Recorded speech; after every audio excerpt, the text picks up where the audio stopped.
नमस्कार साथियों, प्यारे बच्चों। आज का टॉपिक है पादपों में पोषण। जैसा आप जानते हैं कि प्रत्येक प्राणियों का जीवन का मूल आधार है आहार, अर्थात भोजन। भोजन प्रत्येक सजीवधारियों की आवश्यक एक ऐसा आहार होता है जो शरीर की समस्त क्रियाओं को संचालित करता है। भोजन में मुख्यतः घटक जो होते हैं कार्बोहाइड्रेट, प्रोटीन, वसा, विटामिन, खनिज एवं जल। भोजन के ये घटक हमारे शरीर के लिए परम आवश्यक होते हैं, इसलिए इन्हें पोषक पदार्थ भी कहते हैं। वास्तव में पोषण एक ऐसी विधि होती है जिसमें सजीव के द्वारा भोजन ग्रहण करने और उसका सदुपयोग हमारे शरीर में होता है, जिसे पोषण कहते हैं।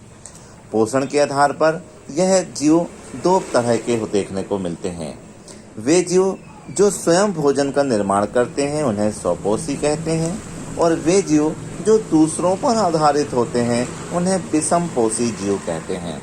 आइए, प्लांट में पाया जाने वाला जो पोषण होता है, इनमें प्रकाश संश्लेषण की क्रिया के द्वारा प्रत्येक जीव जो है पौधे अपना भोजन का निर्माण करते हैं। उसके पहले हम कोशिका के बारे में देखें।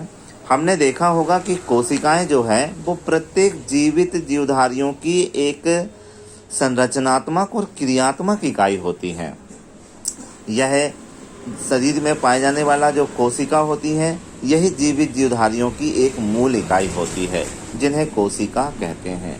कोशिकाओं को हम सूक्ष्मदर्शी की यंत्र की सहायता से देखते हैं, जिसमें कोशिका के चारों ओर एक झिल्ली पाई जाती है, जिन्हें हम कोशिका झिल्ली कहते हैं।